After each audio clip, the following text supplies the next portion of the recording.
Somos poquitos hoy, pero bueno, a veces es mejor para sacarle más jugo a los temas. A veces cuando somos más, es más difícil. Bueno, como dice ahí el título, Libertad de la ficción a la realidad, la idea de este encuentro es pasar de la idea de libertad como indiferencia, que habíamos visto la otra vez, la última reunión, el que no estuvo igual no importa, a una idea de libertad más profunda, que se mantuvo más a lo largo de la historia y que para mí es mejor, digamos, verdaderamente liberadora. Entonces, vamos a hacer eso, vamos a ir gradualmente yendo hacia esa idea.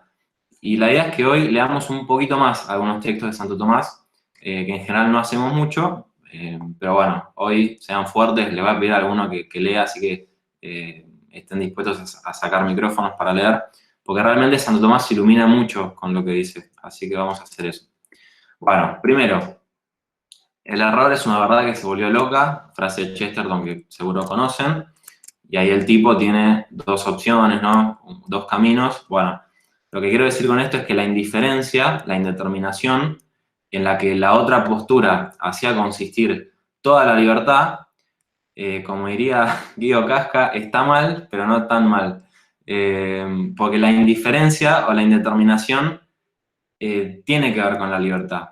Ahora, lo importante es ver qué lugar ocupa la indeterminación o la indiferencia en la libertad, ¿no? Entonces, ¿cuál sería el error de entender a la libertad como indiferencia? En reducirla, ¿no? A eso. Pero la indiferencia es solo un aspecto y la libertad es algo un poco más grande. ¿Cuál es entonces el lugar de la indiferencia para el pensamiento realista o cristiano, ¿no? Acá pongo esta frase de San Agustín, súper conocida, para que la entendamos en este sentido. Fíjense, dice, nos hiciste, Señor, para ti, y nuestro corazón está inquieto hasta que descanse en ti. Es decir, nuestro corazón en el pensamiento cristiano puede llegar a significar la inteligencia y la voluntad, ¿no? Pueden significar las dos cosas, inteligencia y voluntad juntas de alguna manera, ¿no? La mente, podríamos decir.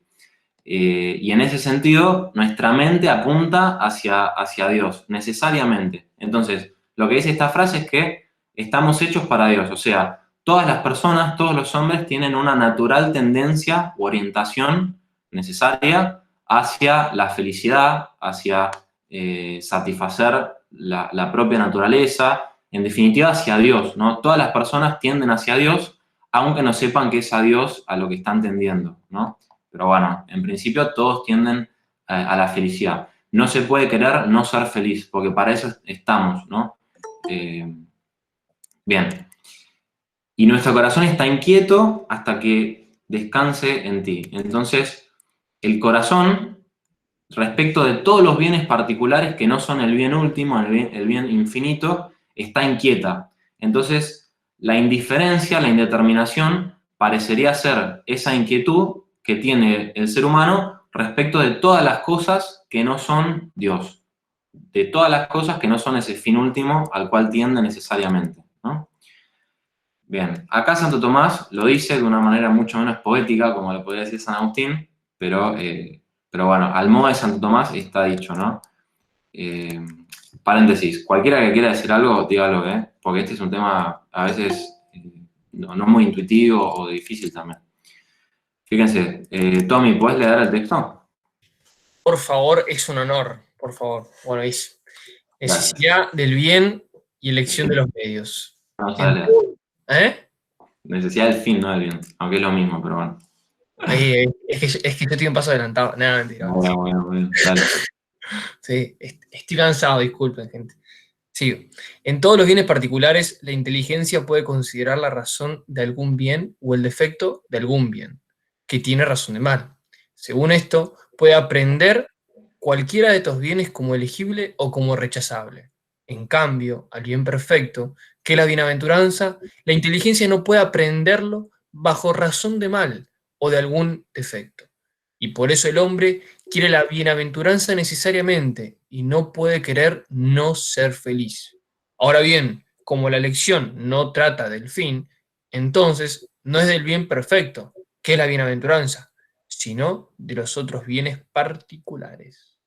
Bien, entonces, para Santo Tomás, la inteligencia y la voluntad, como son potencias espirituales, están abiertas a la totalidad de la verdad, la inteligencia, o a la totalidad del bien, la voluntad, ¿no? Es decir, que, de vuelta, están orientadas de manera natural y necesaria hacia la verdad y el bien absolutos, ¿no? Universalmente considerados. Eso implica, ¿no? Esa tendencia natural y necesaria hacia el bien y la verdad absolutas, implica que todo bien y verdad particular tiene una fuerza de atracción relativa, o sea que todo bien y verdad finita no mueve necesariamente a la inteligencia y la voluntad, sino que la inteligencia y la voluntad respecto de esas cosas particulares se encuentra indiferenciada o indeterminada, ¿no? Entonces, respecto del fin último, la verdad y bondad con mayúsculas, si ustedes quieren, la inteligencia y la voluntad no pueden elegir no tender hacia eso. La elección, en cambio, se reduce a todas aquellas cosas que no son el bien y la verdad absoluta. Bien, eso. ¿Se está entendiendo eso? Bien, Sí, sí, perfecto. genial. Por ejemplo, les pongo un ejemplo para que esto no quede muy abstracto. Esto pasa con cualquier objeto propio de una potencia. Por ejemplo, la vista. La vista necesariamente tiende hacia el color. Vos no podés ver más que colores. Ahora, ¿cuál es el tema? Respecto de cualquier color en particular, tu vista no tiende necesariamente a eso. ¿Qué pasaría si tu vista necesariamente tendiese al rojo, por ejemplo? Lo verías todo rojo, ¿no? O sea, para que vos puedas ver toda esa multiplicidad de colores, tu vista tiene que tender necesariamente al color, pero tiene que estar indeterminada respecto de cualquier color particular. No sé si se entiende el ejemplo, pero es un poco eso. Respecto al objeto propio, respecto al objeto propio, la potencia tiende necesariamente, está orientada necesariamente. Y por esa orientación necesaria, todo, todo particular le es prescindible, ¿no? Bueno, ¿cuál es el tema? El problema es reducir la libertad a esto, ¿no? Que incluso muchos manuales tomistas supuestamente lo hacen, ¿no? Esto es para que pensemos juntos. Fíjense, la indiferencia, indeterminación de la voluntad respecto a todo lo que no quiere necesariamente, ¿agota la esencia de la libertad? O sea, ser libre es esa capacidad que tenemos de elegir todo aquello que no es nuestro fin último, dado que el fin último no lo elegimos, sino que tendemos necesariamente a la felicidad. O dicho en otras palabras, que es el segundo punto, ¿la libertad sería solo la posibilidad de elegir todo aquello que no me mueve necesariamente? Para mí no, ¿no? Y pongo por qué. Porque si toda la libertad fuera esto, por ejemplo, los bienaventurados perderían la libertad en el cielo y Dios no sería libre respecto de sí mismo, ¿no? ¿Por qué? Porque respecto de Dios, por ejemplo, Santo Tomás cuando se pregunta si Dios tiene libre albedrío, dice que Dios se quiere necesariamente a sí mismo y tiene elección respecto de la creación, ¿no? Respecto del universo. Entonces, el libre albedrío de Dios parecería ser solo respecto de la creación, solo respecto del universo, porque no se puede elegir no amarse a sí mismo, ¿no? ¿Cuál es el problema? El problema es que no se puede reducir la libertad al libre albedrío, ¿no? Al libre albedrío, arbitrio, como le quieran decir. No se puede reducir el acto propio de la libertad a la elección, ¿no? Porque es verdad, el fin último de la felicidad no se elige. La elección es solamente de aquellas cosas que llegan al fin. Pero la libertad no se reduciría a esa capacidad de elegir los medios para el fin, ¿no? Y los santos lo mismo, los que ya están en el cielo no pueden hacer otra cosa que amar a Dios y no, o sea, no pueden elegir otra cosa que no sea amar a Dios. Y en ese sentido, si la libertad solo fuese eso, dejarían de ser libres en el cielo, ¿no? Bueno, entonces, el resumen de toda esta primera parte para ver qué lugar ocupa la indiferencia para Santo Tomás es que la posibilidad, lo que dice el cuarto punto, de elegir entre varias opciones, o la indiferencia, indeterminación, o la inquietud de la que habla San Agustín, respecto de todo lo que no quiero necesariamente, o sea, toda la creación, básicamente, es parte de la libertad, pero no agota la esencia de la libertad, o sea, toda la libertad no se reduce a ello, sino que, y esto es lo importante, de hecho es el grado más bajo de la libertad, ¿no? Es el momento o la instancia inicial que tiene que ser superada. Es más bien una propiedad de la libertad finita humana, que es el menor grado de las libertades, ¿no? O sea, piénsenlo si quieren en términos temporales en un bebé. Un bebé tiende necesariamente hacia Dios y tiene 1.000 millones de posibilidades respecto de bienes finitos. Puede ser profesor, puede ser astronauta, bueno, no creo, puede ser, no sé, futbolista, tiene muchas posibilidades. Pero eso es la libertad, ¿no? Fíjense que si la libertad solo fuese eso, los bebés serían los más libres, ¿no? Y por los viejos no les queda otra, pero bueno, la idea es que la libertad no es solo eso. Bien, damos un paso más. Si la libertad fuese solo eso, fuese la sola indiferencia en determinación, entonces sería totalmente opuesta a la necesidad, ¿no? Porque de vuelta, necesariamente tendemos al fin último y libremente tendemos hacia todo lo que no es el fin último. Entonces parecería que la libertad solo fuese de aquellas cosas opuestas a la necesidad, ¿no? Pero no es así. La necesidad y la libertad no siempre se excluyen. Y acá Santo Tomás lo dice bastante claro distinguiendo. Por ejemplo, esto lo leo yo y los próximos hay unos textos, lo lee otro. Dice, la necesidad extrínseca, hay tres necesidades, ¿no? Santo Tomás distingue tres tipos de necesidades. Una es la necesidad extrínseca de coacción, ¿no? Que es absolutamente contraria a la libertad. En eso estamos todos de acuerdo. Por ejemplo, bueno, ahí digo, no se puede hacer algo libre o voluntariamente y hacerlo de manera violenta o coaccionada. Eso sí es contradictorio, ¿no? Ese tipo de necesidad sí se contradice con la libertad. Por ejemplo, una persona no da libremente su celular si a alguien se le exige con un arma, ¿no? O sea, cuando a alguien lo van a robar y te ve el celular, no te lo estoy dando libremente, ¿no? Porque me estás coaccionando. O sea, es imposible que un acto sea libre y violento al mismo tiempo, ¿no? Eso estamos todos de acuerdo, me parece. Ahora, Santo Tomás distingue otros dos tipos de necesidad, que estas no se oponen a la libertad. Lejos de oponerse, la requieren, ¿no? Una es la necesidad extrínseca, pero no de coacción, sino, o no de eficiente, sino de fin, o también llamada utilidad, que no es contra la libertad. Por ejemplo, si decido libremente ir a Roma, entonces quiero de manera necesaria, aunque también libre, tomarme un avión, ¿no? Fíjense cómo en este ejemplo se ve cómo un acto puede ser libre y necesario al mismo tiempo. Yo elijo necesariamente tomarme un avión porque no hay otra posibilidad de que vaya a Roma que no sea en avión, pero aún así lo hago de manera libre, por más de que sea lo único que pueda yo hacer, ¿no? Bien. Y con ese ejemplo me parece que se entiende bien. La que es más difícil de entender es este tercer punto, que es la necesidad intrínseca, natural o absoluta, ¿no?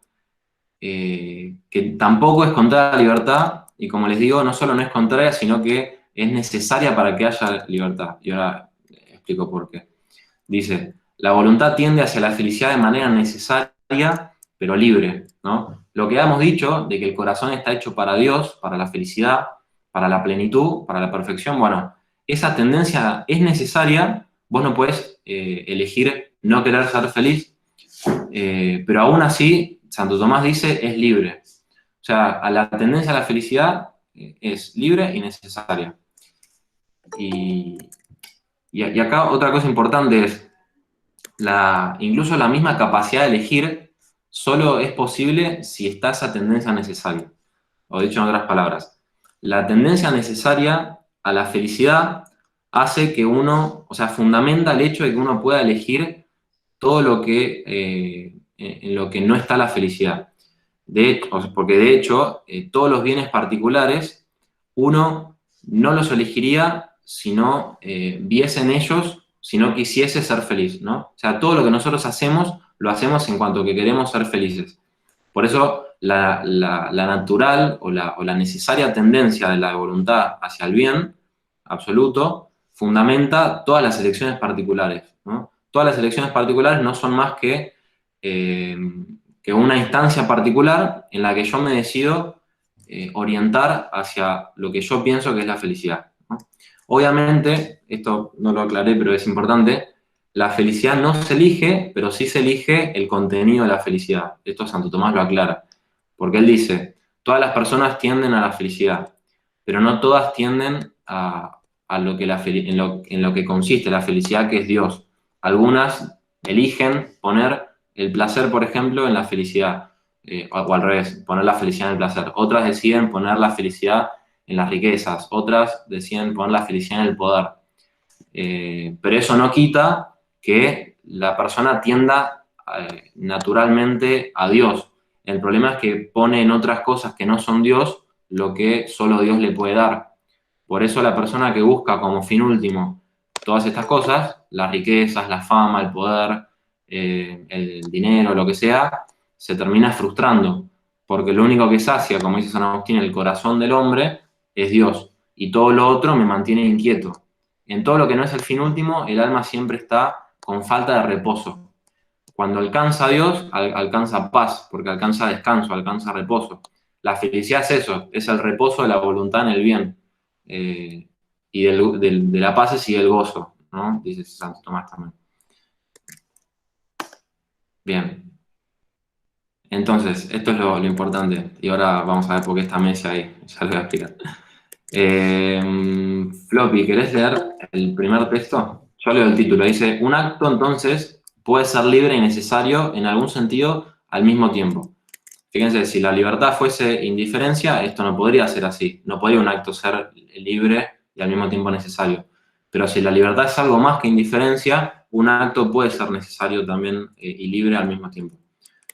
Y ahí Santo Tomás lo dice.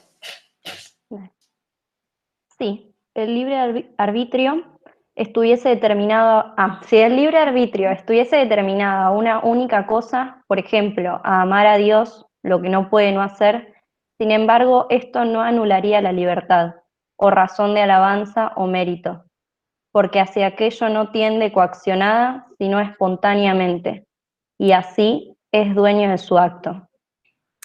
Claro, entonces, ¿por qué esa tendencia, aún siendo necesaria, es libre?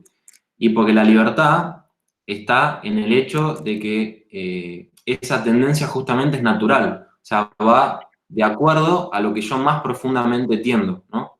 No es algo extrínseco, una necesidad extrínseca, violenta, de coacción que se me impone desde afuera, sino que es una exigencia de mi corazón. Y corazón es, para todo el pensamiento cristiano, un ícono de la interioridad, de lo más profundo del hombre, ¿no? Entonces, la libertad parecería hasta identificarse en el fondo con esa necesidad con la que lo más profundo mío tiende hacia su perfección, ¿no? Ahí un detalle que está bueno siempre acordarse es que espontáneo es una palabra mal usada hoy en día. Nosotros, si yo les digo, por ejemplo, que una persona actúa espontáneamente, ustedes me dicen, les pregunto a ustedes a ver qué me dicen. Si yo les pregunto, esta persona actuó espontáneamente o actuó de manera instintiva o una cosa así, impulsiva, ¿qué me dicen? Lo que le sale en el momento sería. Claro, bien, ¿qué más? Sin pensar, ponen ahí. Bien.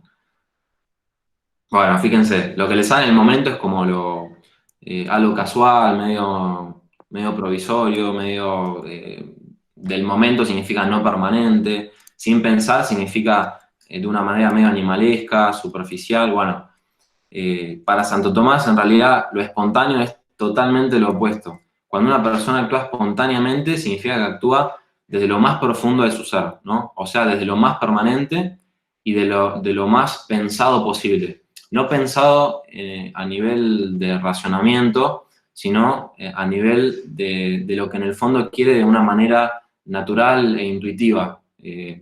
O sea, lo hecho espontáneamente sería lo hecho con más pensamiento y con más voluntad posible, una cosa así. Fíjense que es lo opuesto a lo que nosotros llamamos por espontáneo. Etimológicamente la palabra viene de ex sponte, que significa desde el corazón, ¿no? Entonces, una persona que actúa espontáneamente, lejos de actuar de una manera animalesca, sería actuar desde el corazón. Por ejemplo, no sé, hay muchos ejemplos, qué sé yo, se me ocurre una madre, por ejemplo, que cuida a su hijo bueno, actúa espontáneamente, ¿no? Porque es lo que más le preocupa, lo que más mueve el corazón de la madre, bueno, es la salud de su hijo, que esté bien. Me imagino que, no sé, que el hijo está enfermo. Bueno, incluso por ese acto, la madre es capaz de hacer cosas que no haría, ¿no? Que a un nivel inferior le son perjudiciales. Por ejemplo, no sé, una amiga suya la invita a ir al cine. Bueno, eso en un nivel inferior es algo que uno quiere, porque le da placer, porque está bueno, porque compartís con tu amiga, qué sé yo. Pero uno puede, por un motivo más profundo y al mismo tiempo más superior, y al mismo tiempo más pleno en ese sentido, aunque perjudicial en ese aspecto más inferior, renunciar a eso y querer quedarte en tu casa cuidando a tu hijo, por ejemplo. Y eso sería un actuar espontáneo. Y espontáneo también significa con facilidad, con naturalidad, que no le cuesta, ¿no? Mientras más te cuesta algo, menos espontáneo sos y en algún sentido ese acto es menos libre, ¿no? Eso también es difícil de entender porque pensamos que lo más libre quizás es lo más difícil, eso quizás lo íbamos a ver más al final. Pero cualquier acto que sea hecho desde el corazón de alguien, que en general son las decisiones más importantes, bueno, ese es un acto espontáneo. Nosotros pensamos que espontáneo, al contrario, son las decisiones menos importantes, las que se hacen en momentos puntuales, esporádicas, bueno, es un poco lo contrario. Bueno, entonces, lo importante del texto era, cuando la libertad coincide con esa tendencia más profunda, bueno, justamente ese acto es más libre, no es menos libre. No sé quién más quiere leer el segundo texto. Ahí también se ve mejor. Yo leo si querés. La natural necesidad según la cual se dice que la voluntad quiere algo por necesidad, como la felicidad, no repugna a la libertad de la voluntad, como enseña Agustín. Pues la libertad de la voluntad se opone a la violencia o coacción. Pero no hay violencia o coacción en el hecho de que algo se mueva según el orden de su naturaleza, sino más bien en el hecho de que se impida el movimiento natural, como cuando se impide a algo pesado que descienda. Por esto, la voluntad libremente apetece la felicidad, aunque la apetezca necesariamente. Ahora bien, si también Dios se ama a sí mismo con su voluntad libre, aunque se ame a sí mismo por necesidad. Por lo tanto, el Espíritu Santo procede del Padre libremente, sin embargo, no posiblemente, sino por necesidad. Este texto a mí me encanta, fíjense, dice, la natural necesidad, según la cual se dice que la voluntad quiere algo por necesidad, como la felicidad, o sea, la tendencia necesaria a ser feliz, es necesaria, pero al mismo tiempo es libre, no repugna que sea libre esa tendencia, ¿no? ¿Por qué? Porque la libertad, como he dicho antes, se opone a un cierto tipo de necesidad, que es la necesidad extrínseca de coacción o de violencia, ¿no? Pero si va, digamos, si es intrínseca en la necesidad, si va a favor de mi tendencia interior, entonces puede ser libre. Por ejemplo, él pone el ejemplo de cuando se impide que algo pesado descienda, o sea, si yo tiro una piedra para arriba, el impulso natural de la piedra, lo que la piedra quiere en el fondo, digamos así, con amor natural, dice Santo Tomás, es ir hacia abajo, ¿no? Entonces yo, si la tiro hacia arriba, le estoy imponiendo un acto violento, ¿no? O sea, el impulso natural de la piedra hacia arriba es contrario o contradictorio con la necesidad de coacción que yo le estoy imponiendo de manera extrínseca hacia arriba. Ahora, si yo tirase la piedra hacia abajo, como esa tendencia de la piedra va, como el tirar la piedra hacia abajo va a favor de la tendencia de la piedra misma, intrínseca, ese acto no es violento, ¿no? Podríamos decir, ya sé que la piedra no tiene libertad, pero que la piedra tiende hacia abajo necesaria, pero libremente, ¿no? Las piedras no tienen libertad, pero bueno, se entiende el ejemplo. Entonces, fíjense lo que dice. La voluntad libremente apetece la felicidad, aunque la apetezca necesariamente. Esa frase es tremenda. Y él lo relaciona con el Espíritu, con la procesión del Espíritu Santo. Santo Tomás está hablando esto en un marco teológico. Entonces, fíjense, el Padre, el Espíritu Santo procede del Padre de manera voluntaria, libre, aunque necesariamente. O sea, es imposible que el Espíritu Santo no proceda del Padre. O sea, el Padre no puede no elegir no hacer que de él proceda el Espíritu Santo. Y aún así lo genera, lo engendra, obviamente eternamente, los dos son igual de Dios, eso lo sabemos todos. Pero bueno, lo engendra de una manera libre, ¿no? O sea, libremente y sin poder hacer que no se engendre. Fíjense que Santo Tomás piensa que la libertad puede estar en armonía o puede ser complementaria con un acto frente al cual yo no tenga otra posibilidad más que esa, si ese acto obviamente es bueno, es con amor, y sigue mi tendencia más profunda. Fíjense lo contraria que es esta posición respecto a la indiferencia de la que hablamos la otra reunión. Acá la pregunta, ¿quién elegiría no ser feliz? Bueno, por eso, nadie podría elegir no ser feliz. Sí, lo que puede pasar es que alguien elija ser feliz en algo en lo que no está la felicidad. Y en ese sentido, accidentalmente estaría eligiendo no ser feliz. Pero sería una cuestión accidental, ¿no? Indirecta. Incluso la persona que se suicida, por ejemplo, perdón por el ejemplo tan exagerado, pero incluso esa persona piensa que haciendo eso va a ser feliz, está buscando la felicidad en eso. Por ejemplo, no sé, dejar de sufrir por tales cosas o cosas de ese estilo. El problema es que no toda felicidad se encuentra en eso. Un ejemplo que pone Santo Tomás respecto a este tema es, él dice, por ejemplo, el paladar tiende necesariamente a lo dulce, ¿no? Pero para no todas las personas lo dulce es lo mismo. Para algunos les gusta más lo dulce de la miel, dice, a otras les gusta más lo dulce del vino, ¿no? Entonces, es una analogía, ¿no? Todas las personas tienden a la felicidad como el paladar tiende a lo dulce, pero para algunos lo dulce está en la miel, entonces para algunos la felicidad está en el placer, por ejemplo, y para algunos lo dulce está en el vino. Para algunos, por ejemplo, la felicidad está en Dios, ¿no? Por ejemplo.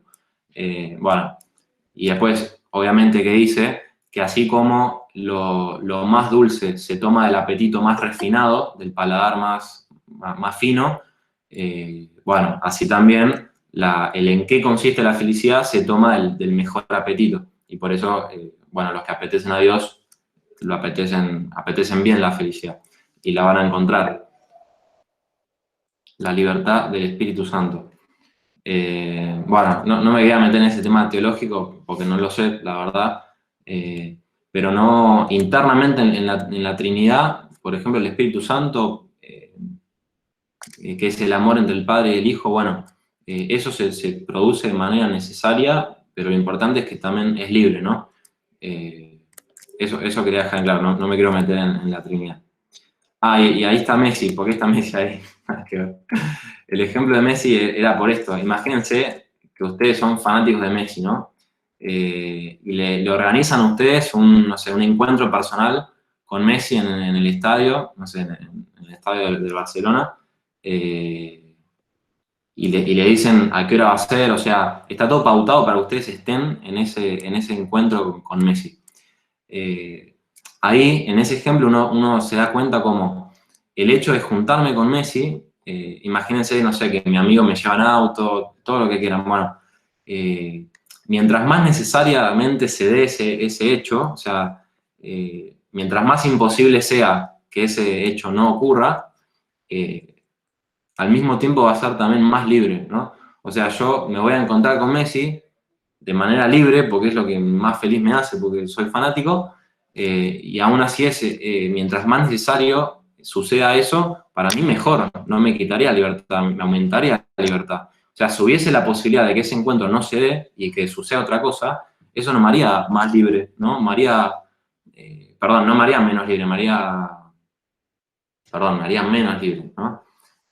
Mientras más posible es, más probable es, más necesario es que ese hecho se dé, que yo me junte con Messi, eso no le quitaría libertad, sino que incluso yo estaría más feliz, ¿no? Sería más libre.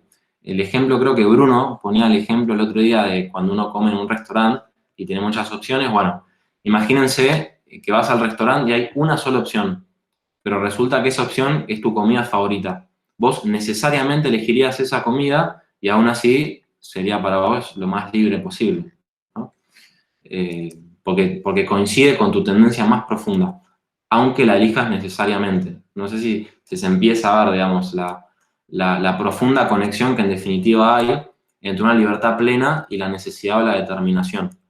Y el grado ínfimo que hay, por el contrario, entre la libertad y la indiferencia, ¿no? La indiferencia en lo que las otras personas hacían consistir toda la libertad, para Santo Tomás sería el grado más bajo, ¿no? Y la otra vez veíamos esta pregunta, ¿no? ¿En cuál de los dos mundos, los dos escenarios, las personas serían más libres? ¿En un mundo en el que las personas solo hiciesen el bien de manera necesaria, o en un mundo en el que las personas pudiesen optar entre hacer el bien o hacer el mal? Acá es para ver el tema del mal. O sea, si la posibilidad de hacer el mal es esencial a la libertad o no. ¿Qué les parece a ustedes? Y la de la derecha, definitivamente. Para vos, en el de las dos posibilidades, para Mone, Sí, solo en sí. el bien. Para mí la del mal. No sé por qué Mone dice que solamente la de la izquierda. A ver, Mone, te escucho. Yo creo que en el que solo hiciesen el bien, porque si no, nosotros que podemos optar por el mal, como que seríamos en algún sentido más libres que Dios, que solo puede hacer el bien, por así decirlo, porque Él es Ajá. el bien. Entonces como que no tendría sentido, así que para mí es en el que solo hiciesen el bien. Bien, algo que te tomás. Todos los que están escribiendo, si lo quieren decir, lo pueden decir, ¿eh? Pero lo de Mone me pareció genial. El pecado quita libertad, coincido. El mal es malo, no hace bien, no te hace libre. Bien. Muy bien, muy bien. Perdón, es como que ahí uno entra como abogado del diablo, ¿viste? Como que, bueno, como que le da el toque, ¿viste? No, está bien. Tranquilo, Mone. Tranquilo, Mone. Sería como elegir ser esclavo, eso de la esclavitud es clave, lo vamos a decir. Pero, por ejemplo, ¿no les parecería que el bien sería más meritorio en el escenario en el que pudiesen optar por hacer el bien o el mal? Porque imagínense este mundo, el de la izquierda, en el que solo hiciesen el bien, entonces lo más fácil sería hacer el bien, porque sería lo único que podrían hacer, entonces dejaría de ser tan meritorio. Mirá la que tiró ahí Tomás, Mirá la que tiró ahí Tomás. Tomás, a ver, Es Malina. para charlarla, Tommy, a vos. Tommy. La esclava, señor, sí. Bueno, sí, la esclavitud de María hay que ver cómo interpretarla, ¿no? Pero sí. Sí, totalmente. ¿Cómo, Tommy? No, que digo que es otro tipo de esclavitud. No Por entraría supuesto, sí, Claro. bueno, en argumentación. está bien. Sí, por supuesto. Pero bien. Bien. Bueno. Esclava de bien, solo quiero hacer Uy, ya saltó ahí la defensiva, Male, ¿viste? Vale, pero puedes activar el micrófono si querés, te aviso. Sos libre. No los quería interrumpir con mi hermosa voz, por eso. Claro. Te comentamos que sos libre de habilitar el micrófono, ¿Sos libre o no? Digo yo. Bueno, dale. Sí. Ay, qué buen chiste, qué buen chiste. Me estoy No, matando de por risa. favor, por favor. Continuemos. Bueno, acá les pongo unos textos, sí. Es más, hay más textos, puse varios puntos, todos dicen más o menos lo mismo, pero algún otro que los quiera leer. En estos textos Santo Tomás va a decir que la posibilidad de hacer el mal no es esencial a la libertad. Es propio de la libertad en cuanto está en una criatura, ¿no? Pero no es propio de la libertad en cuanto a libertad. Por eso en Dios se da máximamente la libertad, ¿no? Dios es máximamente libre y le es imposible hacer el mal. Dios es naturalmente impecable, ¿no? No en el sentido de limpio, sino en el sentido de no poder pecar. Las criaturas, en cambio, no son naturalmente impecables, son naturalmente flexibles, dice Santo Tomás, o falibles hacia el mal. O sea, la posibilidad del mal es esencial, si ustedes quieren, a una libertad en cuanto creada, no en cuanto a libertad, pero esa posibilidad, por más de que no la puedan evitar, lo peor que pueden hacer es realizarla, digamos, es actualizarla. O sea, la realidad del mal, el hacer un mal, es la peor pérdida de libertad posible.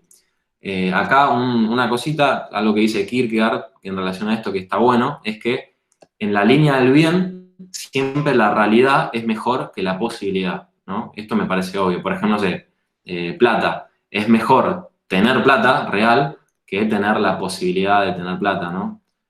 O sea, en todo lo bueno, la realidad es mejor que la posibilidad, que la mera posibilidad. En cambio, dice Kierkegaard, en el mal, en la línea del mal, es al revés. La posibilidad es mejor que la realidad. ¿Qué quiere decir esto? Que la posibilidad del mal es lo mejor, o es un bien, si ustedes quieren. ¿Por qué? Porque significa que, bueno, hay una criatura espiritual que tiene libertad, que puede hacer el mal, en el sentido de que tiene moralidad, y la moralidad implica responsabilidad, espiritualidad, todo eso.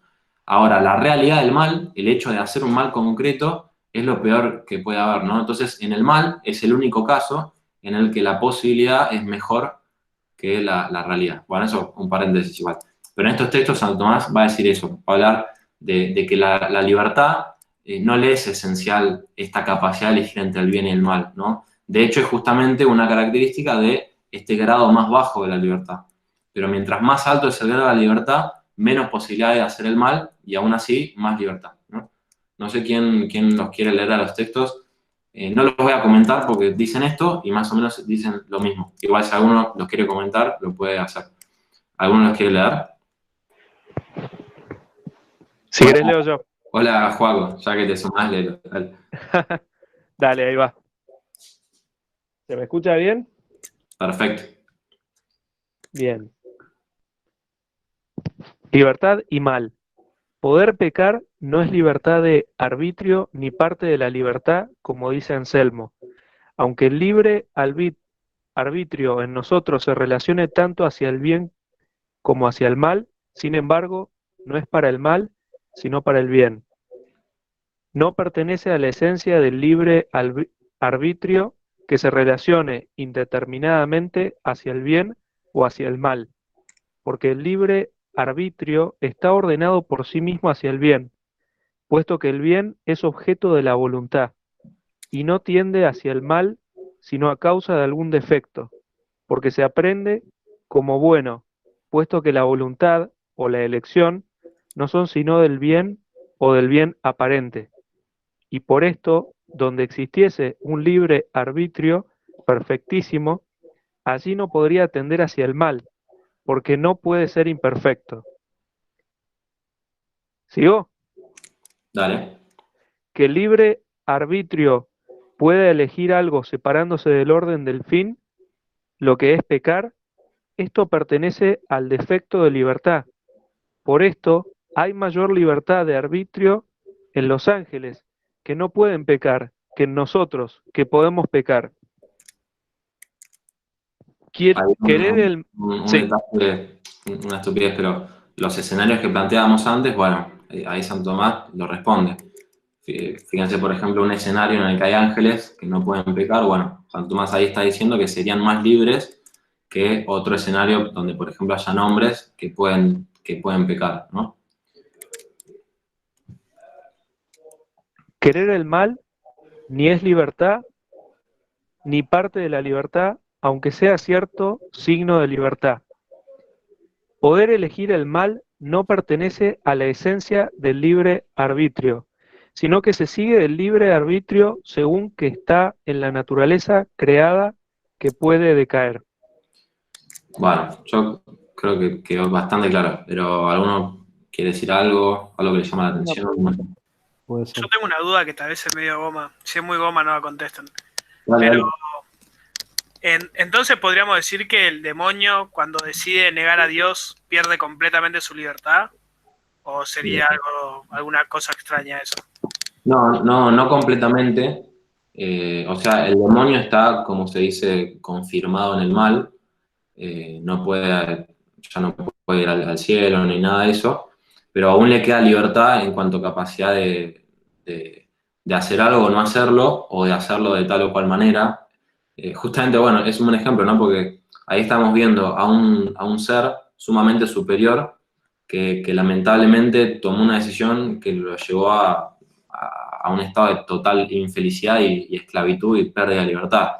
O sea, el demonio es una persona sumamente triste, que no se aguanta a sí mismo, infeliz, con poca libertad. Solo tiene la libertad reducida a esa mera capacidad de, calculo yo, no sé, tentar a tal o cual persona, tentarla de tal o cual manera, ese tipo de de cosas, ese tipo de capacidad electiva.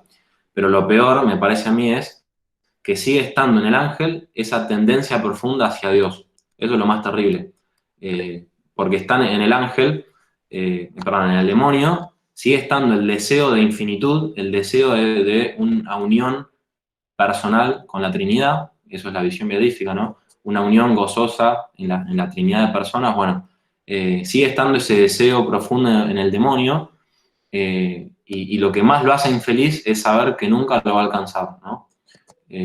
Porque tomó una decisión que bueno, fue contraria a lo que tendría que haber hecho. Pero sí, la libertad del ángel estaría reducida solamente a eso. Tomás creo que quería decir algo.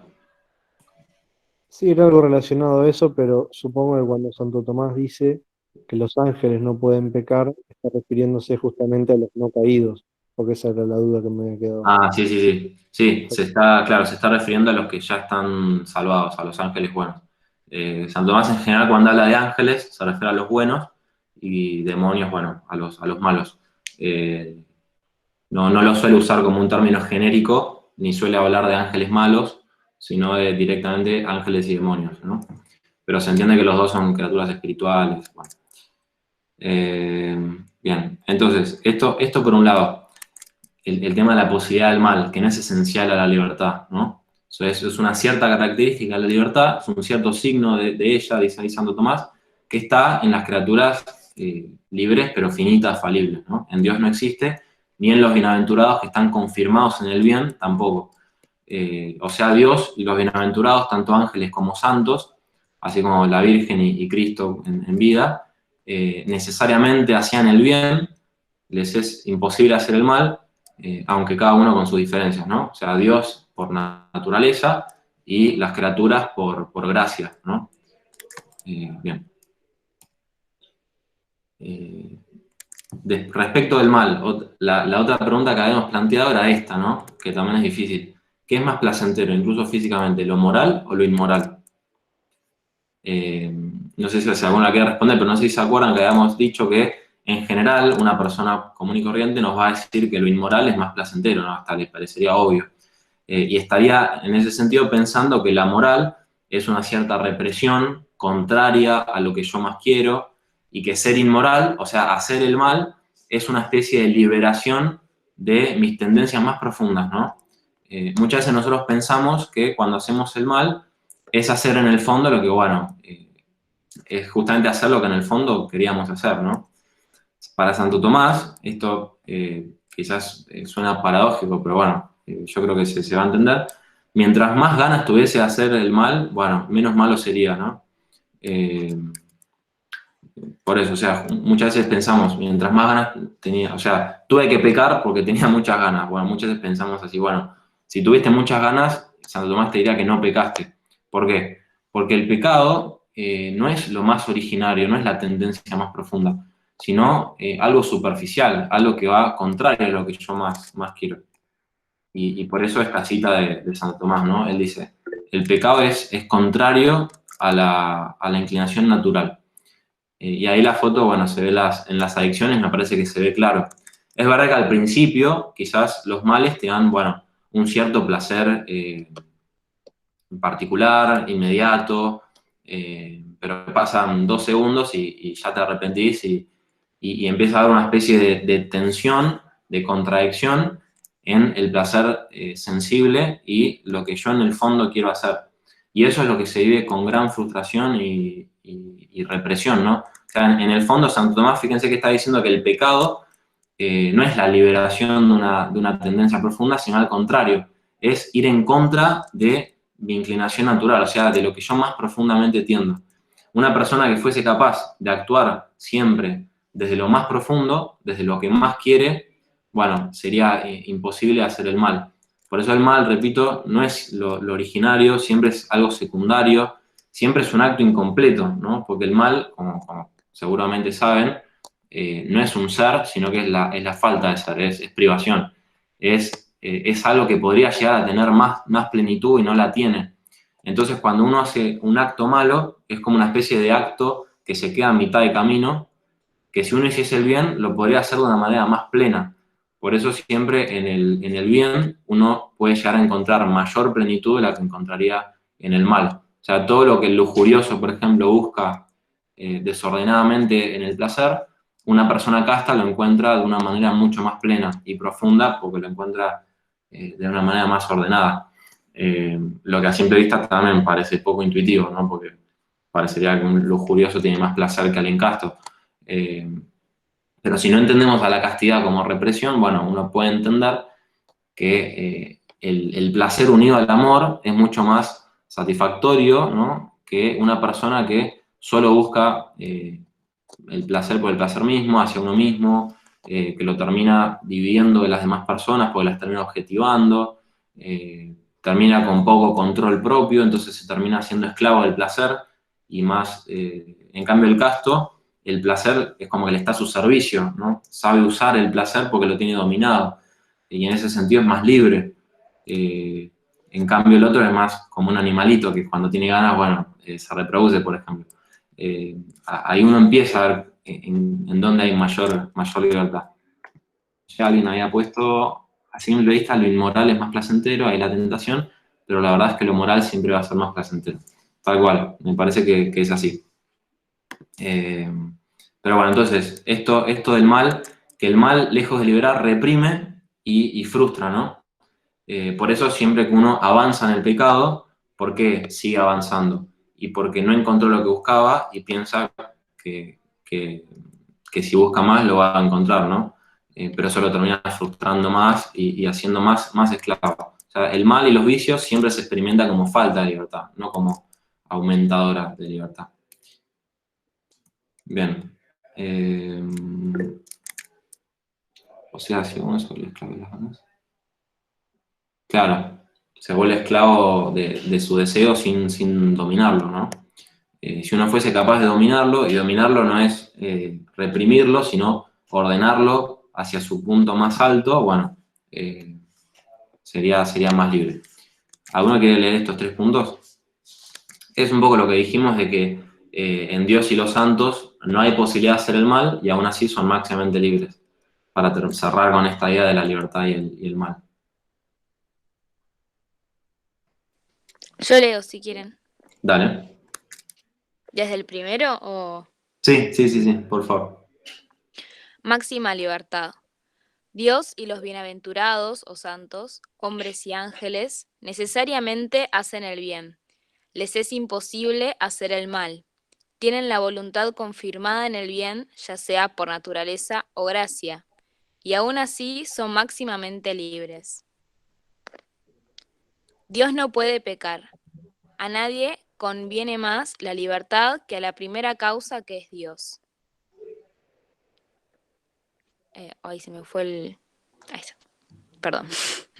Y el último dice, si hubiese llegado al fin de la perfección, llevaría consigo cierta necesidad de obrar bien, como ocurre en los bienaventurados que no pueden pecar. Y, sin embargo, nada pierden por eso ni la libertad de la voluntad, ni la bondad del acto. Bueno, ahí creo que está clarísimo, ¿no? En el caso de Dios no puede pecar y a él le conviene máximamente la libertad. En el caso de los santos, llegada al fin de la perfección, tendrían cierta necesidad de orar bien, o sea, harían el bien necesariamente, pero Santo Tomás dice que aún así no perderían la libertad, sino que seguirían siendo libres. Y el acto sería siendo bueno, ¿no? Porque a veces pensamos que la bondad de un acto está en la dificultad, por ejemplo. Santo Tomás tiene otras citas que no puse, donde claramente dice que la bondad de un acto no radica en su dificultad, sino en que sea bueno, en que esté ordenado. De hecho, después va a decir, esto lo iba a decir después igual, pero mientras un acto nos cuesta más o nos es más difícil, al contrario, significa que somos menos virtuosos y menos libres.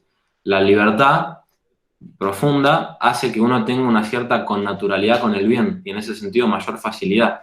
A Dios, por ejemplo, no le cuesta en absoluto hacer el bien. Le es súper fácil. De hecho, no puede hacer otra cosa. Y aún así es libre respecto a eso. La dificultad es también una instancia inicial. A veces pensamos que cuando un acto es más difícil y más meritorio, Lo que sí puede pasar es que sea más meritorio un acto difícil, en cuanto que eso hace que yo lo haga con más amor. Por ejemplo, el amor a los enemigos, dice Santo Tomás. Cuando uno ama a los enemigos, eso es muy difícil, pero la dificultad del amor a los enemigos no es lo que lo hace un acto de caridad, sino que es un acto de caridad porque esa dificultad se asume con amor, ¿no? A ver qué dice ahí Bruno. O sea que la dificultad en hacer el bien es una especie de medida de lo lejos que estamos de Dios. Yo diría que sí, sí.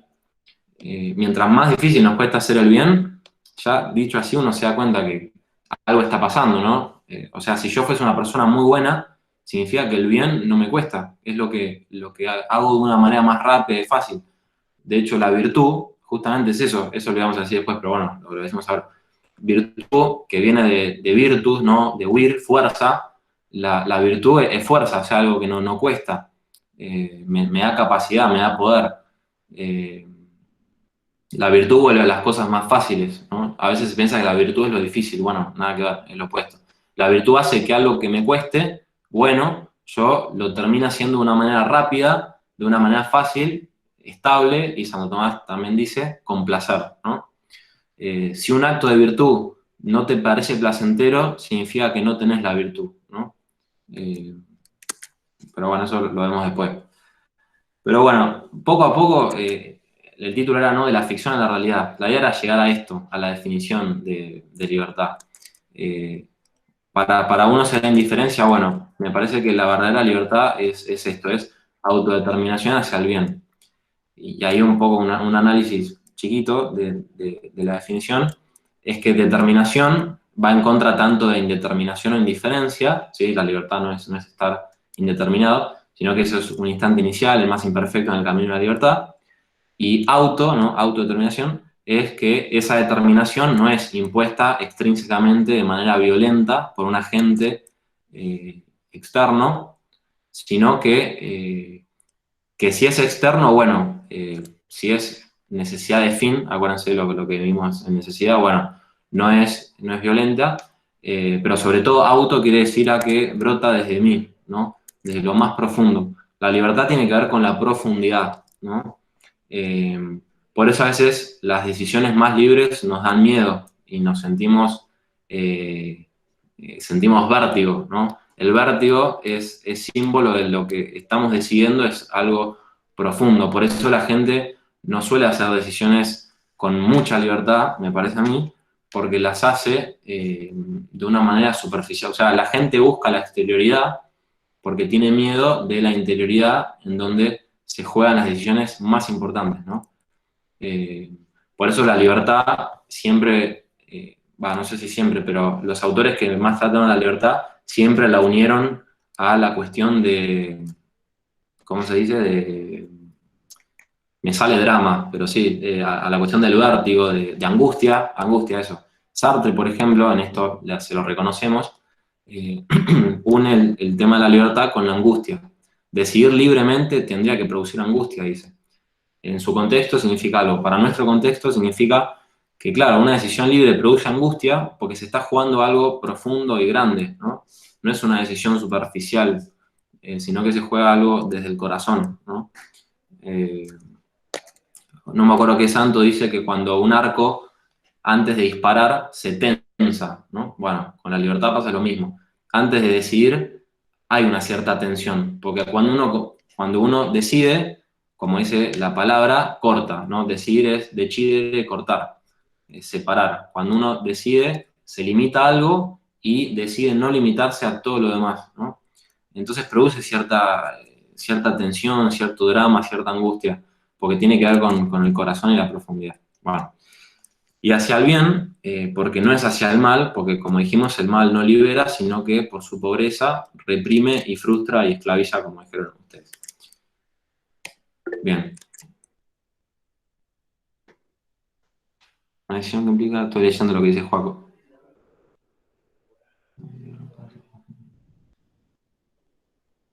Sí, me parece que sí. Implica un sacrificio. Pero sacrificio nosotros lo tomamos muy negativamente, ¿no? Pero sacrificio viene de sacrum facere, que significa hacer sacro, ¿no? cuando uno hace un sacrificio es en pos a algo más superior. No es el sacrificio por el sacrificio mismo. Entonces, es verdad que los compromisos a largo plazo son los que aumentan la libertad, si ese compromiso es respecto a algo bueno, obviamente, y eso implica dejar de lado muchas cosas, y eso se experimenta al principio o algunas veces como con cierta tristeza, pero también con cierta plenitud, ¿no? Una persona que pudo llegar a mantener una vocación durante toda su vida y haciéndose cada vez más determinada hacia eso, dejó de lado muchas cosas y aún así se siente más libre, ¿no? O sea, imagínate que vos descubrís tu vocación y le mandás, digamos, para adelante con eso, bueno, te estarías cada vez determinando hacia una cierta dirección, pero te sentirías cada vez más libre porque es lo que en el fondo querés hacer, ¿no? Bueno, y acá me parece a mí un tema súper importante, por lo menos a mí me parece importantísimo, me parece quizás la clave incluso de muchas cosas, que es lo que podríamos llamar la paradoja de la libertad, ¿no? Que se los digo así y después lo leemos, es que podríamos decir que la paradoja es que la libertad aumenta en la medida en que se la da. Yo creo que lo podría formular así. En que uno es más libre en la medida, no solo en que más se da, o sea, en la medida en que uno se dona, sino en la medida en que uno está abierto al don, o sea, receptivo respecto de algo dado, ¿no? La atención y la espontaneidad. Sí, está bueno eso. O sea, me parece que hay tensión cuando uno elige algo importante, justamente porque hay espontaneidad, o sea, porque se está jugando algo profundo. Esa tensión igual es relativa, porque nunca va a llegar a generar una tensión profunda como si lo hacen los vicios y el mal. Lo que decíamos del demonio, por ejemplo. El demonio tiene una tensión terrible entre lo más profundo que él tiende y lo que terminó haciendo, digamos. En el virtuoso, en cambio, se da a veces esa tensión porque se juega algo profundo, pero siempre se vive con plenitud y con unidad, ¿no? Eso también es importante. La virtud unifica. Santo Tomás dice, las virtudes van de la multiplicidad hacia la unidad y los vicios de la unidad hacia la multiplicidad.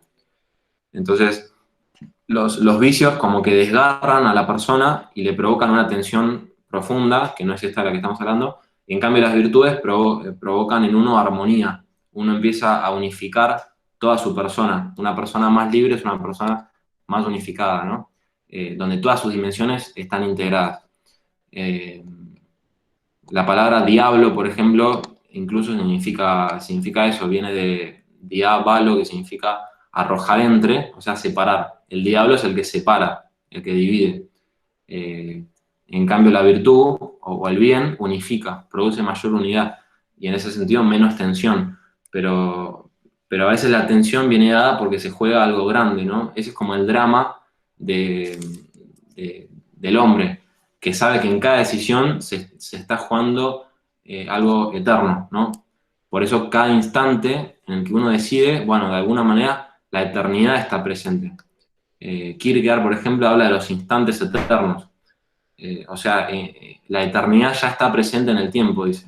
Porque en cada instante que uno elige, se juega algo grande. Pero sé en el hombre, digamos, o también la libertad de Dios. La libertad de Dios, me parece que no. No está esa especie de tensión porque se juega algo grande, porque Dios ya es su fin, ¿no? Entonces Dios no alcanza su fin con un acto de libertad, con un movimiento. Entonces es como que es pura espontaneidad, ya está en el fin. O sea, Dios nunca alcanzó su fin porque siempre estuvo en él. Los que alcanzamos el fin somos nosotros y como podemos no alcanzarlo también, podemos perdernos, ¿no? O sea, el hecho de que se juegue lo importante significa que hay un riesgo, que podemos perder, y por eso se da esa especie de tensión. Pero si uno elige bien, esa tensión desaparece y uno cada vez es más libre. Bueno, y después, esto de la paradoja de la libertad. A ver, ¿alguno quiere leer los puntos?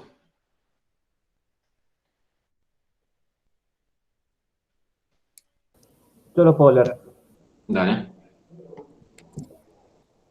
La libertad tiene un parámetro dado previamente, mi propia naturaleza, con sus tendencias naturales más profundas, la naturaleza de las demás personas, la naturaleza de las cosas, etc. Soy más libre, autónomo, independiente, en la medida en que más atiendo, escucho, respeto a lo dado previamente, aquello que no creo, sino que descubro. Los límites no limitan, los límites dados, naturales, morales, intrínsecos, cuando son auténticos, alimentan, robustecen y acrecientan la libertad. Sacarlos sería eliminar con ellos a la libertad que custodian. Contento versus exterminar. Y eso bueno, entonces, lo que yo decía es esto, ¿no? Que es como una especie de paradoja porque uno es más libre en la medida en que más respeta su propia naturaleza, ¿no? Los actos más libres son los que van más a favor, digamos así, de lo que uno más tiende. Y entonces, actuar libremente no supone una especie de creación absoluta y decidir lo que yo quiero y todo lo que en general escuchamos, sino en obedecer a algo que yo descubro. Eso es lo loco, que la libertad parecería ser pura iniciativa, pero eso, si lo llevo a fondo, me va a frustrar. En cambio, si yo vivo una libertad como respuesta, ¿no? Como obediencia hacia algo que yo encuentro como dado, como don recibido, bueno, eso, aunque no parece, en el fondo aumenta mi libertad y me hace más libre, ¿no? Y ahí contento, exterminar es una pavada, ¿no? Pero contento viene de contenido, ¿no? Que están los límites. En cambio, exterminar, exterminis, o sea, fuera de término, es, bueno, justamente cuando aniquilás algo, o sea, exterminar algo es sacarle los límites, y sacarle los límites a algo es destruirlo. Por eso, una libertad sin límites es una libertad que se destruye a sí misma. La libertad necesita límites, pero esos límites que la libertad necesita no la reprimen, no la ahogan, sino que son como los márgenes de un río, ¿no? Como ahí está la foto, que permiten justamente que el río fluya de la manera más fuerte posible, ¿no? Sacarle los límites al río sería justamente estancarlo, ¿no? Hacer que muera. Entonces, bueno, la libertad aumenta en la medida en que respeta la naturaleza, podríamos decir. De ahí la frase, que es la consigna de este año, que es: la verdad los hará libres. Y acá, bueno, esto me lo voy a saltear.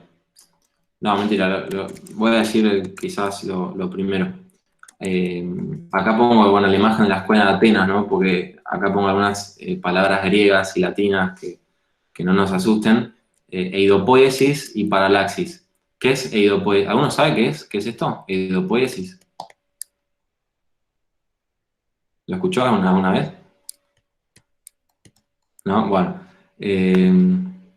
Eidopoiesis viene de eidos y poiesis, que significa producción de la esencia, ¿no? Eidos, de ahí viene idea, por ejemplo, idea en este sentido de esencia, ¿no? De la estructura de algo, y poiesis, de ahí viene, por ejemplo, poesía en cuanto a producción, ¿no? Bueno, eidopoiesis significa entonces producción de la esencia. ¿Qué quiere decir esto? Que ser libre significa producir mi esencia.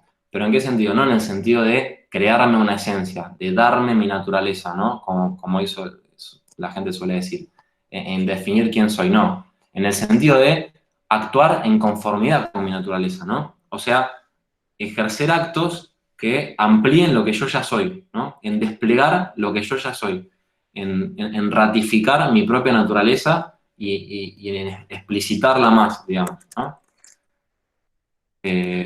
Por eso la otra parte en latín dice vivir según la naturaleza, ¿no? Lo que está en latín, ¿no? Vivir en conformidad, o sea, ser libre para tiene una mayor libertad en la medida en que actúa conforme a lo que él ya es, ¿no?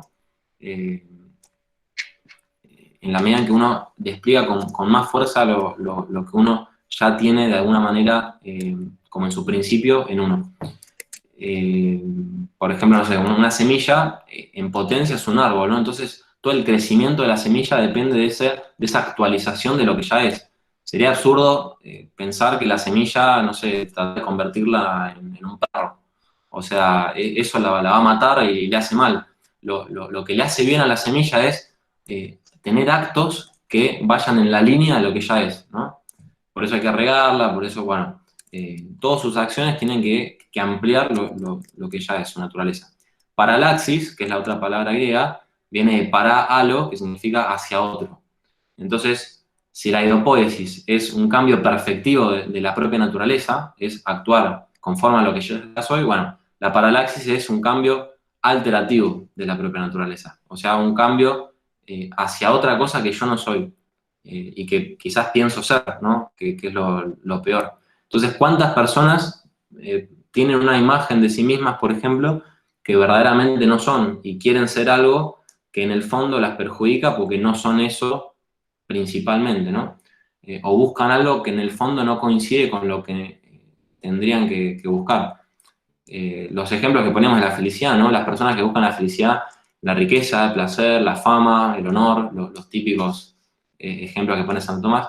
Bueno, esas personas en el fondo están queriendo satisfacer su deseo más profundo en algo que no está hecho para satisfacerlas a ese nivel, ¿no? No es que sean malas, no es que el poder, placer, fama sea malo, al contrario, son muy buenos, pero en su medida, ¿no? Ponerlos como fin último hace que pierdan toda su riqueza. La riqueza pierde toda su riqueza puesta como fin último. Si es puesta como un medio, es cuando más rica es, por decirlo así. San Juan de la Cruz, por ejemplo, dice que es como pretender llenar el deseo infinito del hombre que está hecho para un océano infinito, bueno, pretender llenarlo con baldes de agua. Es algo que se escapa. O sea, vos estás pretendiendo poner donde va un océano una gota de agua. No te va a llenar, te va a dar más ganas de poner agua y vas a buscar más plata, más plata, más plata, más plata, o fama, o placer, o lo que sea, cuando en el fondo estás hecho para un océano, ¿no? Bueno.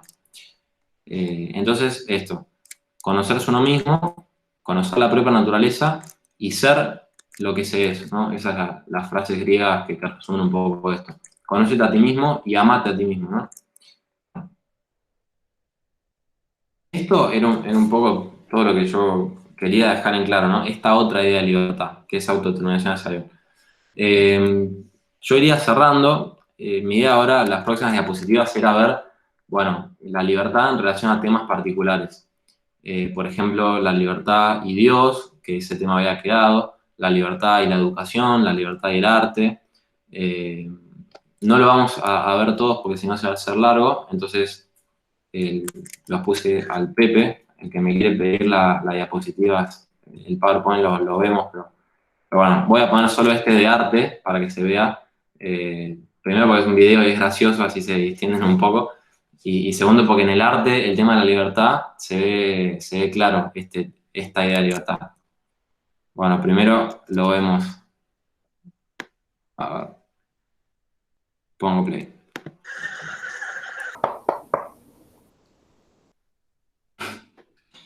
Bueno, ¿por qué pongo eso? Iba a poner una canción un poco más de verdad, pero bueno, me pareció gracioso. ¿Qué tiene que ver esto con la libertad? Lo que yo quería mostrar es cómo, por ejemplo, imagínense a estas personas que están tocando un instrumento, imagínense que, bueno, se pusiesen a hacer lo que quisiesen. Entonces, no sé, agarrasen el instrumento y lo tocasen mal y lo tirasen o cosas, no sé, cosas así. Eso que es romper los límites, transgredir las barreras y qué sé yo, que la idea de libertad como indiferencia nos parece decir que la libertad es eso, es ir en contra de los límites, no estar determinado, bueno, eso en el caso del arte se ve claro que no le daría libertad a la persona. Por supuesto que el artista, no sé, el que está tocando ahí la trompeta, es libre de, bueno, tirarla, de tocar mal, de no seguir la partitura, un montón de cosas. Pero esa posibilidad de elegir entre muchas opciones de ese estilo, no le dan libertad, ¿no? Sino que el artista se siente verdaderamente libre, por lo menos en este caso, ¿no? El que está interpretando una obra, en la medida en que es más fiel a la partitura y al que dirige la orquesta, ¿no? ¿Cómo se llama? Entonces, fíjense cómo se ve en este ejemplo del arte, cómo el artista siente una mayor libertad y creatividad y espontaneidad en la medida en que es más fiel y respeta más y está más atento a la partitura, a su instrumento, al estilo del autor, a la persona que la está dirigiendo con la batuta, ¿no? Y eso, lejos de sacar la libertad, justamente se la da, le da una libertad superior.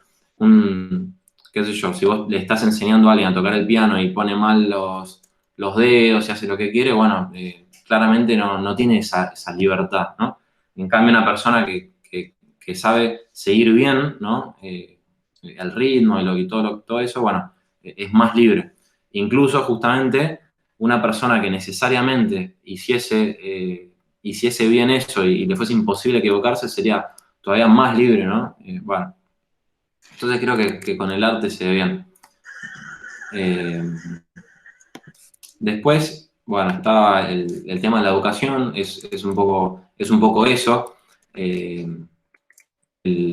Autoridad, ¿no? El maestro tiene autoridad, y autoridad no es, como habíamos visto antes, suprimir o reprimir a los alumnos, sacarles la libertad, hacer que no jueguen mucho, qué sé yo. Sino que autoridad viene del latín, autoritas, ¿no? Y significa hacer crecer, ¿no? De ahí viene auge, por ejemplo. Bueno, autoridad etimológicamente es eso, es hacer crecer. Y justamente el profesor es alguien que maximiza la libertad de sus alumnos, ¿no? Hace que sean más libres. Robustece la libertad. Para eso obviamente les da límites, pero los límites que les da no es para sacarles libertad, sino para hacerles tener una libertad más plena, hacerlos, y eso justamente es la educación. La educación es adquirir una cada vez más con naturalidad, con el bien, y adquirir una cada vez más también desprecio a la fealdad del mal que me lastima, ¿no? Y me saca libertad. Y de parte del alumno se requiere, Santo Tomás dice, ¿no? Docilidad. Docilidad viene de ductibilis, que significa conducible, ¿no? O sea, el alumno es el que se deja conducir. Pero lo loco es que ese dejarse conducir le aumenta la libertad, no se la quita, ¿no? Y educar, bueno, viene de educere, que es educir, ¿no? O sea, conducir desde. Justamente la educación conduce desde, o sea, saca desde lo más profundo del alumno sus potencialidades para hacerlas más plenas. Bueno, ¿alguien quiere leer esto?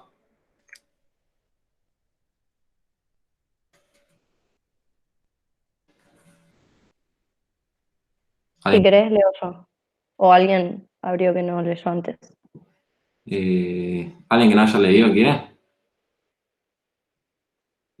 Leo antes la pregunta de acá, de Abril, dice, ¿se podría decir que las reglas nos hacen libres?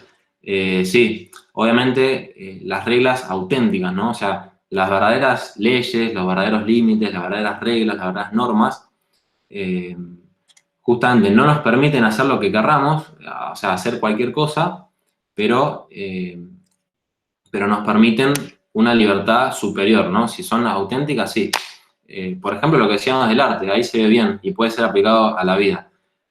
Las normas musicales que hay que seguir, que yo no tengo ni idea cuáles serán, Floppy seguro debe saber, pero bueno, cuando uno toca un instrumento hay ciertas reglas, ¿no? Bueno, esas reglas, lejos de reprimir y hacer la música más tediosa, son como el caudal, digamos, por donde uno puede transcurrir con libertad. Lo mismo un deporte, los deportes tienen reglamentos, y el reglamento de un deporte no es una cuestión arbitraria, extrínseca, impuesta, para que yo juegue de una manera más infeliz. No, las reglas de un juego son justamente las que permiten que el juego se realice de una manera mejor y más plena y más libre. Y en la medida en que uno mejor sigue ese reglamento, bueno, más libre va a jugar a ese juego.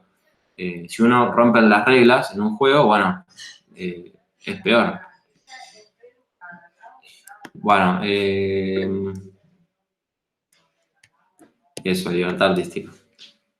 Bueno, ¿alguno quiere leer esto? Es el tema de las virtudes, para ver que las virtudes son justamente potenciadoras de libertad y aumentan la libertad, haciéndola cada vez más connatural al bien, y en ese sentido que la persona alcance su máximo potencial, ¿no?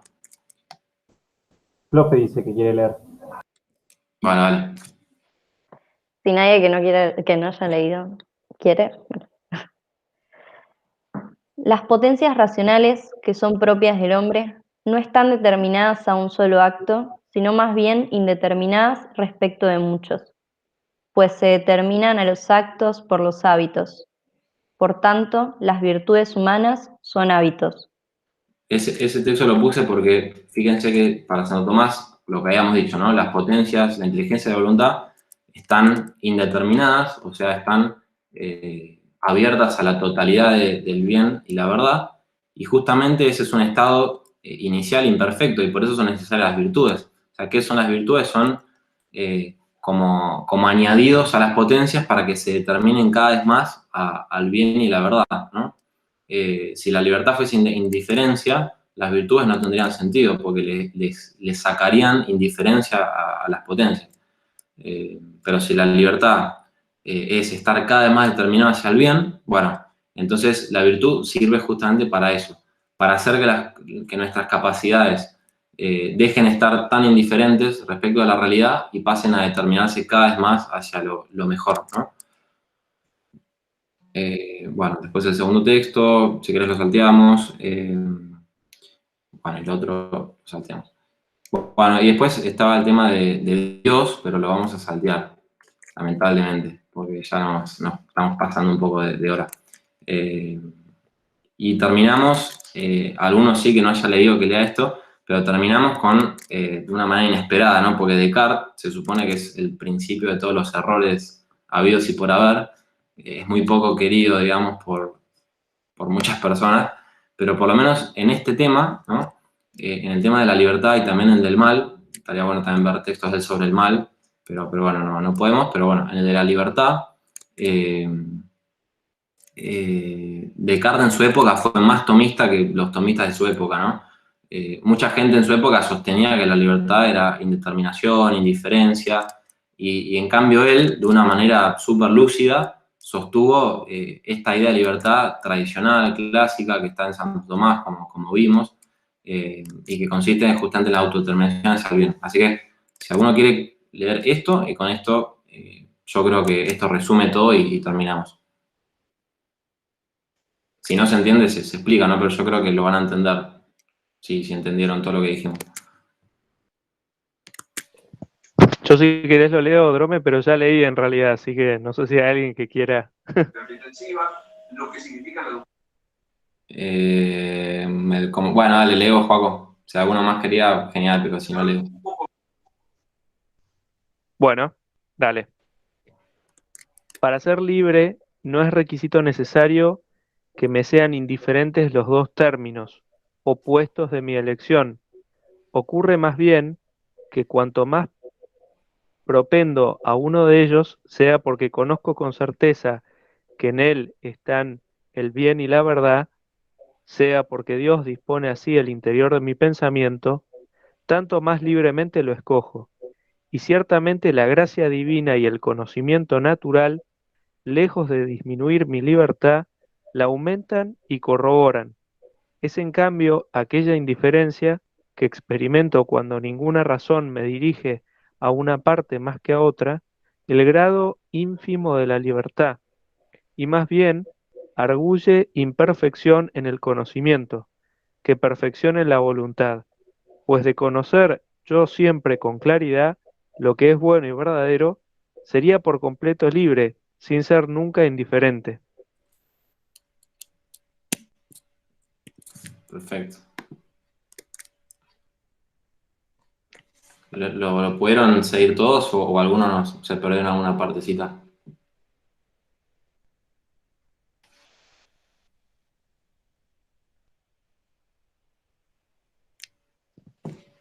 Bueno, calculo que con eso se entiende. Drome, una Sí. cosa que pensaba, la parte que dice la gracia divina y el conocimiento natural, lejos de disminuirme libertad, la aumentan y corroboran. Sí. Eso me acordaba de cómo es que la gracia supone la naturaleza, como que no la elimina, digamos, ¿no? Sí, O sea, por eso como que elegir el bien te hace más libre, digamos. No es que, digamos, propender a Dios, por ejemplo, en este caso, te quita, digamos, libertad, sino que la planifica, digamos. Tal cual, sí.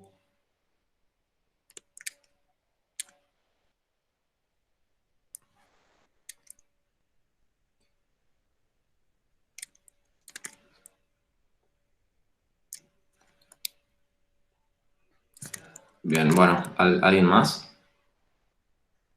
¿O alguna conclusión general que alguno quiera hacer?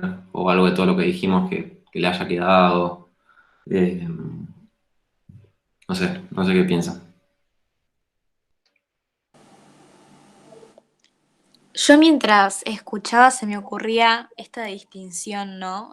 Que bueno, por ahí no la dijimos, pero me parece que también es interesante y tiene que ver con la libertad. De esta libertad entendida como que hay dos tipos de libertades, una libertad que es exterior y otra libertad que es interior. Y a la que nos estábamos refiriendo más que nada es a la libertad interior, me parece. ¿No? Esta capacidad que tiene uno de decidir, o la libertad que uno también tiene de pensar, y eso también estaba en los ejemplos. Sí, está buena esa distinción. Es parecida a una distinción que hacen los medievales, que es libertad mayor y libertad menor, ¿no? Sí, yo pensaba en lo que decía Víctor Frank, ay, nunca sé cómo se pronuncia el apellido, perdón, la burra, pero algo así. Respecto de los campos de concentración, ¿no? Esta cuestión de que, bueno, ellos estaban obligados a hacer un montón de cosas y claramente no podían salir, pero de todas maneras hay una libertad que seguía ahí, porque ellos eran, digamos, el hombre es un ser espiritual y tiene esa libertad propia interna, ¿no? Libertad de pensar o de elegir el bien mismo en circunstancias que son adversas. Sí, tal cual, me parece genial eso, sobre todo en el contexto en el que estamos de encierro, ¿no? O sea, una buena pregunta podría ser si la cuarentena nos saca libertad o si se puede ser libre estando encerrados en la cuarentena, cosas por ese estilo, que me parece que la distinción que vos hacés un poco respondería a esa pregunta porque si uno entiende la libertad como indiferencia, la libertad se reduciría a la libertad extrínseca, ¿no? O exterior, como vos decís, que también algunos la llaman libertad de, ¿no? O sea, tener muchas posibilidades de acción. También se suele hablar de eso, de posibilidades de acción. Y en ese sentido, por ejemplo, una persona con muchos recursos sería más libre que una persona, un prisionero, por ejemplo. Porque la persona con más recursos, con más plata, más estatus social, por ejemplo, tiene más posibilidades de acción que una persona en confinamiento, ¿no? Ahora, eso sería solo si la libertad fuese libertad de. El tema es que está, y es una libertad superior, la que vos decís, que es la libertad intrínseca, que es lo que algunos también llaman libertad para, que es una libertad positiva, interior, más profunda, que incluso es bueno decidir cómo asumir eso extrínseco, ¿no? Porque la persona que vive en un palacio lo puede vivir como una prisión, ¿no? Y la persona que está en prisión lo puede vivir como un palacio, según esa libertad intrínseca. De hecho, muchas veces pasa eso, ¿no? Por ejemplo, Víctor Frankl o, ¿cómo se llama este? El cardenal Bantuán, no sé si lo conocen. Que Sí. bueno, el cardenal Bantuán estuvo encerrado en un cuartito súper chiquito, no podía hacer nada, le entraban animales ahí, todo húmedo, mucho calor, muchísimo calor, o frío otras veces, bueno, con una libertad mínima, o sea, no podía hacer absolutamente nada. Pero él decía, bueno, me di cuenta que en ese momento justamente existe un núcleo espiritual en la persona que incluso a pesar de todo lo que le esté pasando, tiene la posibilidad de asumir eso con un amor que lo haga, que transforme ese espacio en un verdadero palacio, ¿no? O sea, envolver en cada instante un momento, dice él, extraordinario, ¿no? por eso uno puede tener muy poca libertad tener muy pocos recursos, muy pocas posibilidades de acción, y aún así tener una libertad plena, porque en definitiva la libertad se juega en ese espacio interior donde está Dios, ¿no? Ahí tiene que aparecer el tema de Dios. Porque la conclusión que yo saco de esa distinción es que uno siempre tiene la posibilidad, pase lo que pase, de encontrar a Dios en su interior, si Él quiere, obviamente, y, y adquirir esa libertad, ¿no? O sea, no hay cosa extrínseca que te pueda pasar que te saque la posibilidad de que vos te encuentres con una persona en tu interior, ¿no? Que solo te lo da la libertad intrínseca, si vos querés, y obviamente si Dios quiere por gracia, eso es también la locura de la gracia. Pero bueno, muy buena esa distinción. Sí, también la dignidad del hombre, ¿no? En el sentido de que nadie nos puede obligar a pensar de determinada manera, más allá del tema, bueno, de la educación, la ideología, todo eso, ¿no? Pero en definitiva nadie nos puede obligar a pensar de una manera o a no hacerlo. Tampoco nadie nos puede obligar a pecar o a actuar de una determinada manera en ese sentido, ¿no? O sea, podemos ser tentados, pero ahí también sigue estando esta libertad interior de poder elegir el bien. Sí, mismo si la tentación fuese tan fuerte que vos hicieses ese acto de manera necesaria, bueno, no sería pecado, ¿no? Porque el pecado tiene que ser libre. Entonces, siempre la tentación te puede llevar a un pecado si vos la dejás libremente, si te dejás tentar, digamos. Por eso, qué sé yo, el demonio cuando te tienta no causa tu pecado, sino que sos vos el que se deja libremente ceder a esa tentación. Lo que sí me gustaría aclarar es que nadie te puede obligar a hacer algo, salvo Dios, ¿no? Dios puede hacer que vos hagas algo de manera necesaria, pero el caso de Dios es único, ¿no? Porque Dios te puede obligar a hacer algo, pero sin obligarte, ¿no? De manera libre. O sea, y la razón está en que Dios actúa desde el interior. Por eso el corazón, lo que vos conocés o pensás y lo que vos querés en lo más profundo, las únicas dos personas que lo pueden ver, o cuatro, son vos y la Trinidad, ¿no? Ni el demonio más poderoso, ni cualquier hombre te pueden obligar a hacer algo de manera libre, así de manera extrínseca o coactiva, sino solo Dios, pero no porque lo hace extrínsecamente, sino que lo hace desde el interior. Haría esa aclaración, pero está bien igual. Sí, que en realidad esa obligación de Dios no es de la misma manera en la que nosotros entendemos la obligación, ¿no? Claro. Primero por este deseo interno, y segundo porque también eso tiene que ver mucho con el mérito, porque si no pareciera que si uno hace algo con necesidad, entonces la criatura no tendría mérito, y en realidad es al revés, ¿no? Cuando Dios da la gracia para hacer algo, pues todas las cosas buenas que hacemos son por gracia de Dios, no tiene menos mérito la criatura por eso. Digamos, sigue estando la libertad, si uno la entiende como autodeterminación hacia un bien. Claro, sí, me parece que sí. Sí, y también nadie externo te puede obligar a hacer algo, pero sí vos puedes hacer algo de manera libre por sugerencia de alguien externo. Eso obviamente que sí, qué sé yo. Si un amigo te da un consejo y te dice que hagas algo, no necesariamente que vos lo hagas significa que no lo haces de manera libre. Lo puedes asumir como, bueno, como un consejo que te da alguien que sabe más, entonces lo terminás haciendo, pero así, de manera determinada, solo Dios lo puede hacer. Y es verdad, sí, la gracia no saca la libertad. Y ahí veo que discuten en el chat. Sí, yo para aportar dos cositas, ¿no? Me causaba un poco de gracia porque como uno ve esto, ¿no? En Carnaval de Antoine, lo ve también en Santa Catalina con esto de la celda interior y demás, y uno a lo mejor el concepto mucho lo tiene, pero después en la vida práctica, digamos, yo hoy después de más de 100 días de estar encerrado salí a correr y corrí 10 kilómetros y me sentí el hombre más libre de la faz de la tierra, digamos. ese sí, lo más importante y lo más superior es la libertad interior. Sin embargo, uno en el día a día, todavía por lo imperfecto que somos, como que seguimos viendo en algunas cosas prácticas la libertad exterior como más superior, ¿no? Por esto de no pasarlo a nuestra vida práctica. O lo mismo lo de los pecados o lo de la moralidad.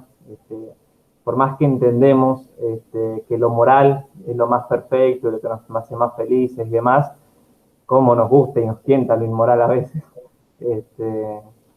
creo que eso por un lado.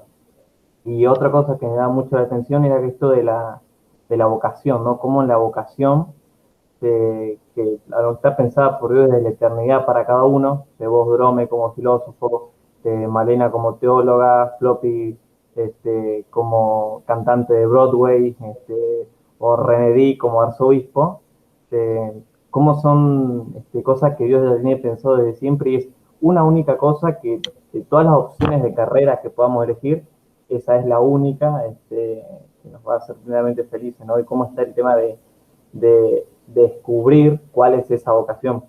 Pienso en los pobrecitos de secundaria que están en el último año y no saben si ser médicos, astronautas, bomberos o veterinarios, y cómo está el tema de la gracia de poder descubrir la vocación, cómo uno vive con una gran libertad una vez que descubrió esa vocación, o cómo vive infeliz cuando no. O sea, esa gente que se dedica a una cosa, o un trabajo, pero que en realidad no termina de ser plenamente feliz, siente que eso no es lo suyo.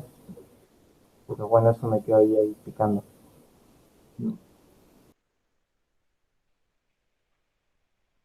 Sí, muy bueno. De grande quiero ser como vos, David.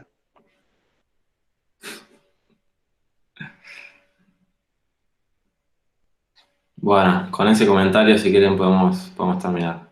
O alguno más quiere decir algo. Y yo le diría a Tomás que yo lo que quiero es ser como Jesús, así que yo le aconsejaría que lo trate de imitar a él, pero bueno. Y ese sí es un buen comentario para terminar.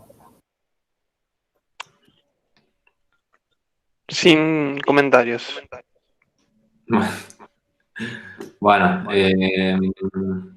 David, si querés, podemos terminar con una oración.